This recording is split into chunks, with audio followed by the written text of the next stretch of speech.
ચાણસ્મા તાલુકાના બેનમાલ ગામે વિકસિત ભારત સંકલ્પ યાત્રાનો કાર્યક્રમ યોજાયો। સંકલ્પ યાત્રા દરમિયાન ગ્રામજનોને મળી રહ્યા છે ઘણા બધા યોજનાકીય લાભ। ચાણસ્મા તાલુકાના બેનમાલ ગામે વિકસિત ભારત સંકલ્પ યાત્રાનો કાર્યક્રમ યોજવામાં આવ્યો હતો। ગામ લોકો દ્વારા વિકસિત ભારત સંકલ્પ યાત્રાને સારો પ્રતિસાદ મળ્યો હતો। આ સમયે ગ્રામજનોએ સંકલ્પ રથના માધ્યમથી કેન્દ્ર અને રાજ્ય સરકારની અનેક યોજનાની માહિતી અંગે મિની ફિલ્મ નિહાળી હતી। ભારતને વિકસિત રાષ્ટ્રની હરોળમાં લાવવા ગ્રામજનોએ સામૂહિક શપથ લીધા હતા। આ કાર્યક્રમમાં ઉપસ્થિત મહાનુભાવોએ ગ્રામજનોને યોજનાકીય માહિતીની જાણકારી આપી યોજનાનો લાભ લેવા તેમજ લાભથી વંચિત લાભાર્થીઓને જાગૃત કરવા અનુરોધ કર્યો હતો।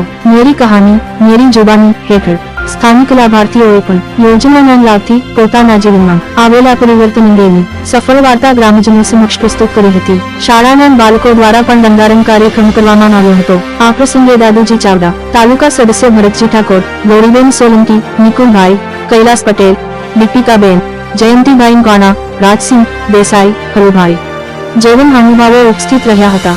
Patan 76 Gujarati news bureau chief Jethi Nilesh.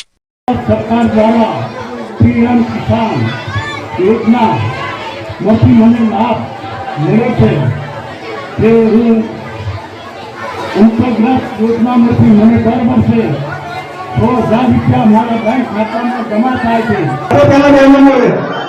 Bharat માતા કી